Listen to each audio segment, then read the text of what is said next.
ទី1របស់យើងពី5ពី2ពីជីបាទពីជីយើងប្រែថាកុំប្រញាប់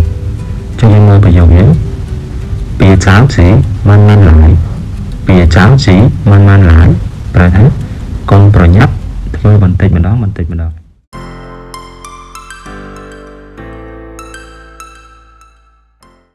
Hello តើចា៎សូមស្វាគមន៍មកកាន់ Channel Tech Original ថ្ងៃនេះគឺយើងមានប្រធានបទ10ប្រធានបទយើងមកចែកជូនពុកម៉ែបងប្អូនគឺសុទ្ធតែប្រធានបទល្អៗបាទអញ្ចឹងកុំឲ្យខាតពេលយូរគឺយើងចូលមេរៀនយើងតែម្ដងបាទអញ្ចឹងគឺប្រធានបទទី1របស់យើងគឺដើមពីពាក្យ 2G បាទ 2G យើងប្រែថា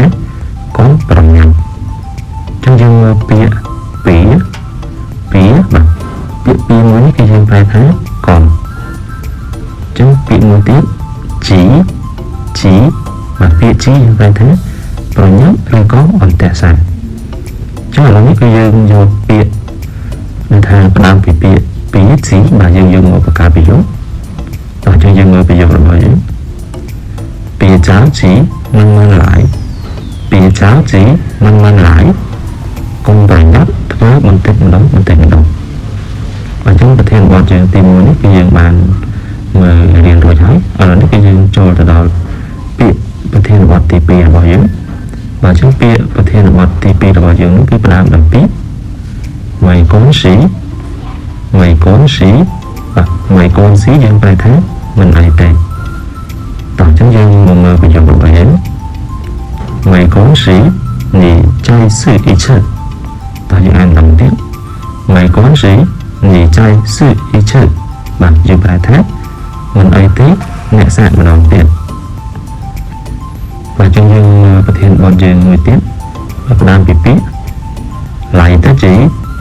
បាទពាក្យថា来得及មានន័យថាទាន់ពេល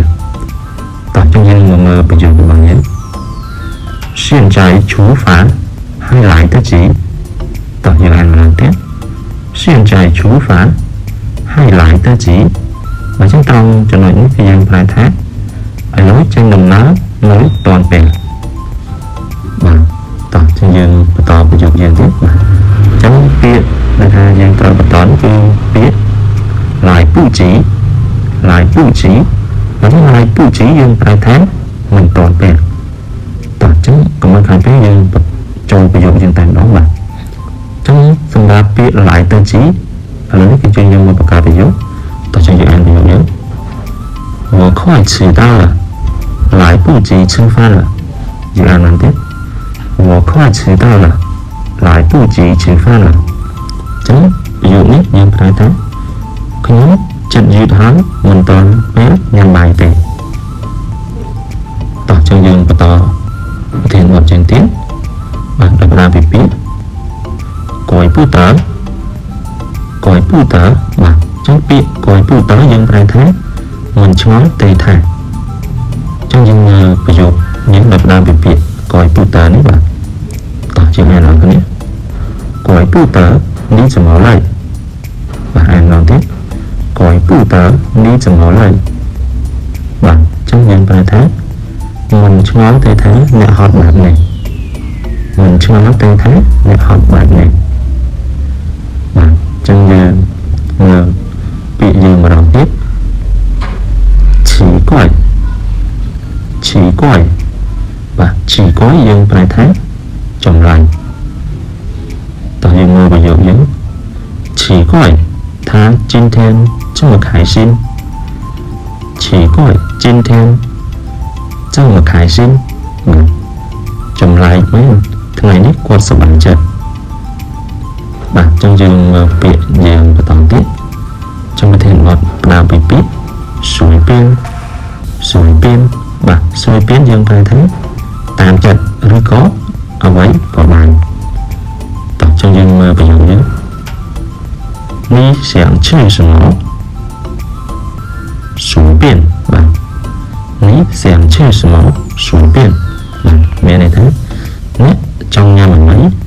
តាមតែស្រេចទឹកចិត្តឬក៏អ្វីក៏បានតោះយើងបន្តមេរៀនយើងមួយទៀតបាទដល់ផ្ដើមពីពាក្យ原来如此បាទ diễn lại rú chữ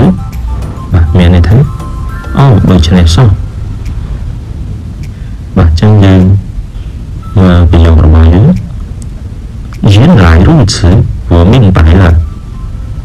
diễn lại rú chữ của mình phải là và trong bây giờ giống như này thấy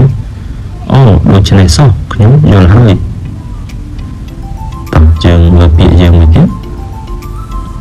so sự họ so sự họ và so sự họ nhưng bài thế lý giấy tà trầm cho dân ví dụ như so sự họ của chân là不知道và giờ mình nói tiếp so sự họ của chân不知道bài thế lý giấy tà trầm nhóm bật chim mình đằng tây và cho dân ví dụ như mình tiếp và chỉ ví dụ trong đó mà trong thiên một trong đó thì dân ta bị biết bìa chuông là và bìa chuông là dân phải thế còn thực vật bột tiền toàn dân mà ví dụ nhé bìa chuông là我知道你明白bìa chuông là我知道你明白còn thực vật bột tiền có nhung đắng thàn nhẹ nhõm và trong sầm đạp nghe riêng được mọi dân nó còn đồng thời nhất trên động thì mình chọn hỏi khi chúng ta thà bằng ổn ở khánh mình cho nghe riêng mình nhất hỏi nên chọc nghe riêng mình nhất chọc thời bình tĩnh và trong sầm đạp nghe riêng thời nhất comment tại phần số mà có số trong đẹp liền